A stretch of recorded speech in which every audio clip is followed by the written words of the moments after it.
Some church leaders in Acholi have barred political aspirants from speaking to the congregation, a move aimed at upholding the church purity as the 2026 general election fever heats up across the country.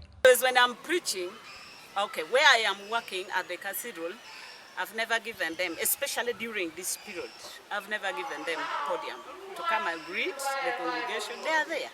I only recognize their presence, but not giving them the opportunity to speak to my congregation. Many politicians seeking elective position use the church to promote their manifestos or decampaign others during masses and church services.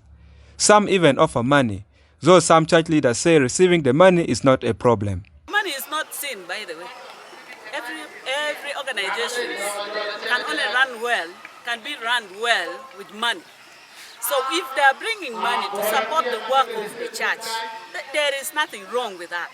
Unless they are going to use the podium they are given in the church to do their politics, that one now, it is an offense.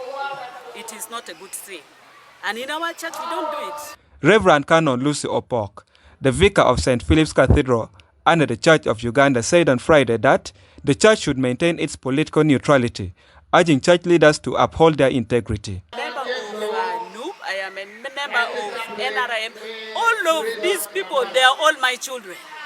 So as church leaders, let's have that integrity that we don't tolerate only one party to take over our churches. They all belong to us. Meanwhile, Bishop James Ochan decried bad leadership and corruption among leaders in the country and called for change. We should not draw our joy from sinning. So much of our joy and peace is coming as a result of sin.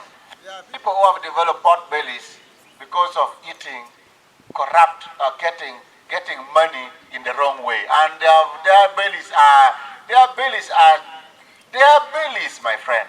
Written and translated in Acholi in 1905, on Friday in Gulu City, the Bible Society of Uganda and church leaders launched the revised Acholi version of the Bible for use, a journey that lasted over 10 years. Try to make sure that, especially now for the youth, we present the Bible in the media that they understand. That's why we present the electronic Bible, so they can access it on smartphones.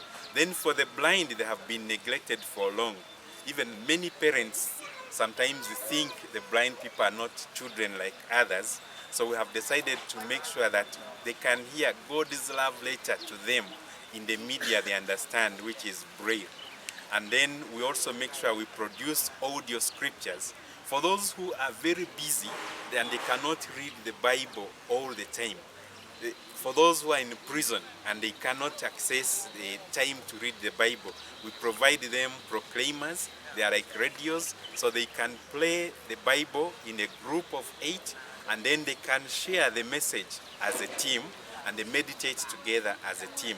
We are also working on the Bible, the video version for the deaf, those who cannot hear, and they cannot also read properly. So we make sure that they can use their eyes to see the sign language, and then they can understand what God is speaking to them.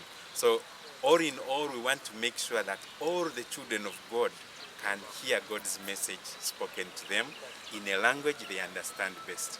Eme Daniel Ojara, NTV, Gulu City.